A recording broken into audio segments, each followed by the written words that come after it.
আসসালামু আলাইকুম রহমতুল্লাহি বারাকাতুহু। ভারত থেকে ছেড়ে দেওয়া পানিতে আজকে বন্যার দুর্গত হয়ে মানবতার জীবনযাপন করছেন দক্ষিণবঙ্গের মানুষ। সিলেট, ব্রাহ্মণবাড়িয়া, ফেনী, নোয়াখালী, কুমিল্লা সহ চট্টগ্রামের বিভিন্ন অঞ্চল আজকে লাখো লাখো মানুষ পানিবন্দী। দর্শক, একটা বিষয় এখানে বাবা রয়েছে, যদিও এটা প্রাকৃতিক দুর্যোগ, আল্লাহর কাছে আমরা সকলে হেফাজত চালাই, এই বাকি দুটো আমাদেরকে হেফাজত করুন।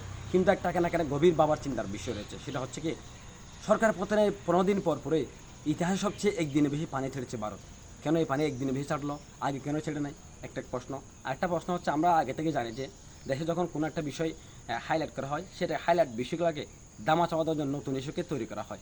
ঠিক তেমনই গত কিছুদিন আগে আমরা দেখেছি রাসেল বাবার ইস্যুটির মাধ্যমে অনেক বড় বড় ইস্যুকে ডেকে দেওয়া হয়েছে, দামা চাওয়া দেওয়া হয়েছে। তাও কি হতে পারে না দামা চাওয়া দেওয়ার জন্য ভারত পাড়িকে ছেড়ে দিয়েছে? আরেকটা বিষয় এখানে রয়েছে, আমরা সাম্প্রতিক দেখতেছি বিগত সালের কয়েক বছরের দেশে যে অরাজকতা চলেছে, লুট চলেছে, হামলা চলেছে, মানুষ নির্যাতন চলেছে, টাকা পাচার চলেছে, সে টাকা পাচারের ভিডিওগুলো মিডিয়ারা তাদের স্বতঃস্ফূর্ত অংশগ্রহণের মাধ্যমে মিডিয়া কষ্ট করে প্রত্যেক মিডিয়া সোচ্চার হয়ে আসছে, ফুটেজগুলো প্রমাণগুলো বাইর করে আনতেছে, টাকা পাচারের বিরুদ্ধে তারা কথা বলতেছে, হামলার বিরুদ্ধে তারা কথা বলতেছে। এই সময় এগুলো বন্ধ করার জন্য কি ভারত কি চক্রান্ত করতে পারে না?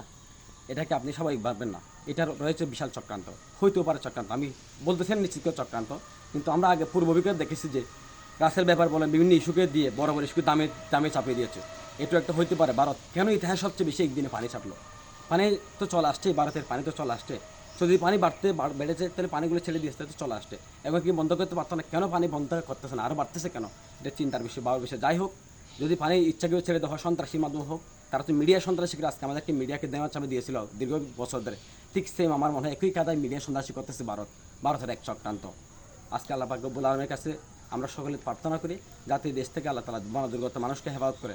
এখন সকলের কাছে আকুল আবেদন, এই যে আপনার যা আছে 10 টাকা বাড়ে, 5 টাকা বাড়ে, খাবার দিয়ে পারেন, দোয়ার মাধ্যমে পারেন, যার মাধ্যমে আজকে বনদুর্গত মানুষের কাছে আপনারা এগিয়ে আসুন, তাদের সাহায্যে এগিয়ে আসুন, তাদের জন্য দোয়া করুন, মন করে দোয়া করুন আল্লাহ পাক যাতে আমাদের এই দেশকে, যুদ্ধবিধ্বস্ত এই দেশকে আল্লাহ পাক যাতে ওয়ার পুনর্গঠিত করে, যাতে সমস্ত মানুষকে হেফাজত করে, বন্যাদুর্গত মানুষের প্রতি সমবেদনা প্রকাশ করুন এবং তাদের জন্য যা পারেন তার সহায়তা করুন।